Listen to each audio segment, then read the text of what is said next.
In the video today, I'm going to show you how to clean and treat your brushes properly, and if you have any brushes that are deformed, how you can rectify that. So please stay tuned.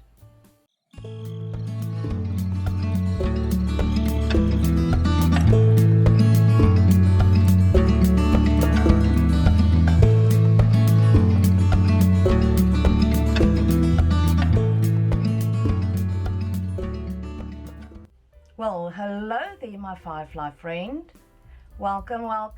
It is really great to have you with me again. If we haven't met before and this is the first time you're visiting, my name is Liana. I'm the artist behind Firefly Soul Art. It would be lovely to have you on a regular basis.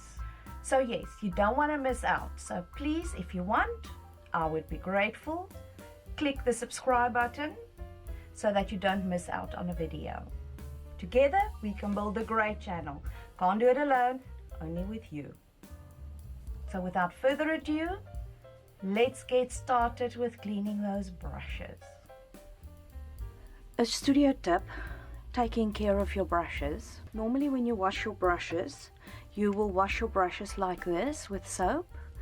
This is a glycerine rooibos soap. I've got a Da Vinci soap somewhere. I don't know where I've put it. I must actually try and find it.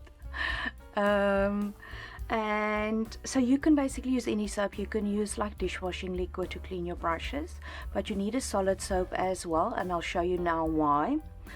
And this is how I treat my brushes, be it my watercolor brushes, acrylic, oils, whatever. I don't use with my brushes. For my oils and acrylics, I don't have a separate set for oil or acrylic. I use the same brushes. Should you do that, where you use the same brushes for oil and acrylic, it's very important to make sure that when you've used oil, that you wash your brushes really well, because you don't want any oil paint to remain in the or close to the ferrule, because that will definitely interfere with your brushes. Okay, so you will clean your brushes. So I'm just show you an example. So I just go like, and then I clean my brushes like this. Just make sure that there's no more pigment left, etc. I'll rinse it off. Just wipe my hand, rinse the brush off. I will squeeze out excess water.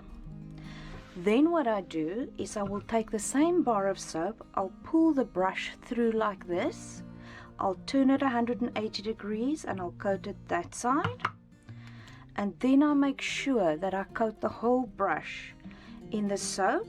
I shape my brush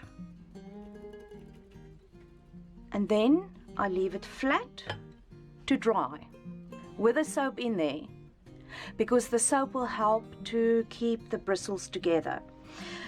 You don't want to store your brushes or let them dry standing up straight, because the liquid, the water, will run into the ferrule, and this side is wood, so the wood will swell and eventually you'll have problems with the bristles of the brush. So yes, so then I will let them dry flat like that.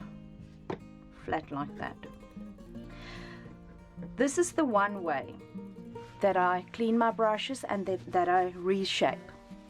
Then there's another way, and I will show you now. Just want to rinse my fingers off. Then this one's bristles don't look the greatest. It just doesn't look the greatest, but yeah. So what I do here, so say for example, I will wash the brush and I'll make sure that there's no more pigment in the brush. Okay, rinse your brush really well, and then I will just press it lightly, squeeze out any excess water that is in the brush, so it looks like that. Then what I do is I take gum arabic and I will dip. Now gum arabic is a watercolor medium. In other words, the gum arabic is used as a binder, where for oil paint you've got linseed oil, most of the time anyway. So this is the binder for your watercolor. So you will mix gum arabic and pigment together. Sometimes brands or artists that make their own watercolors will even bring in some honey or vegetable glycerine and stuff, but this is the basic binder for your watercolors. So what I do is I will, even with my acrylic and oil brushes, so I will dip the tip in like that. So I've got gum arabic on here now. There we go. And then I work the gum arabic through the bristles. I'll reshape my brush like this. So there you can see I have now reshaped my brush. And I will also put it down flat to dry. Once this is dry, this becomes rock hard, as in really rock hard. Let me see if I can find a brush that I've actually, here we go. I've done this brush here. I've reshaped. This is part of my watercolor brushes. So this is like rock hard. You can see it doesn't even bend. So I don't want to bend it now because I don't want to break the bristles. But this is a brush that I reshaped. So a lot of my brushes, like liner brushes, rigger brushes, etc., and then I let them dry. So what I do now is when I want to use my brush again, I will dip it in water and I hold it there.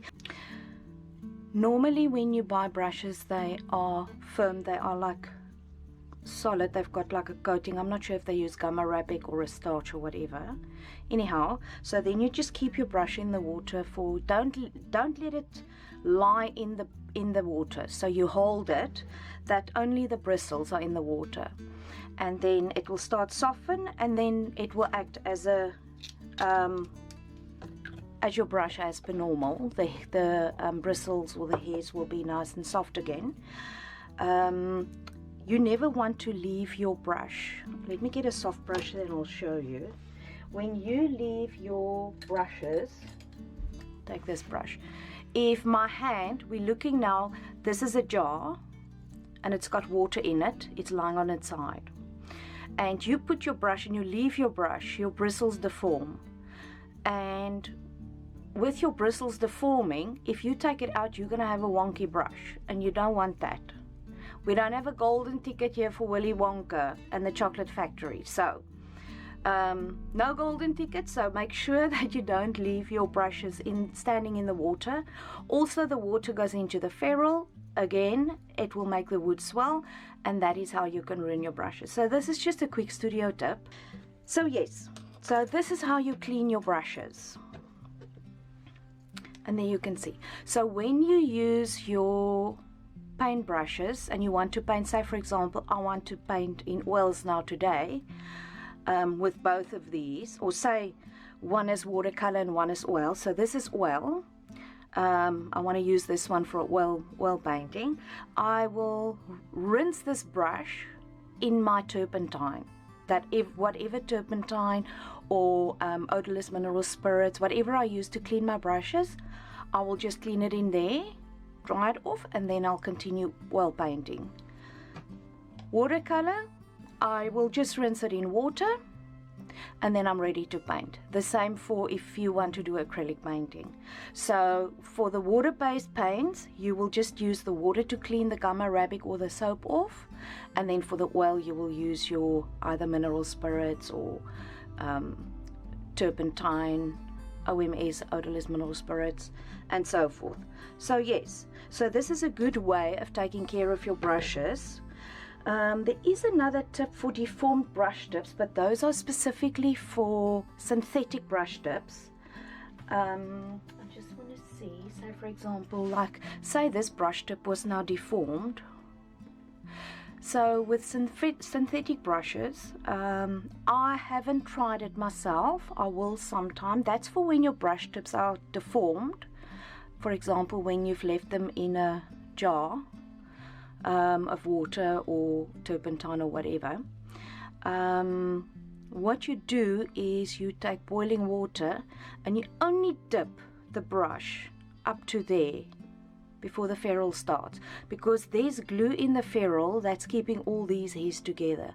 So you don't want to dip this whole entire section into the boiling water, because it will soften the glue and your brush is going to fall apart. That's also when you wash your brush, you want to wash it with lukewarm or cold water to get it clean.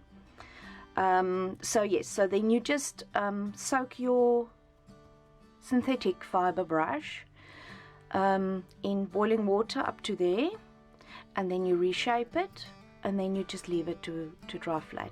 Or alternatively, you can also use like your soap or your gum arabic idea. Okay, fantastic. I would like to ask you, if you are finding value in this video, if you would please give it a like.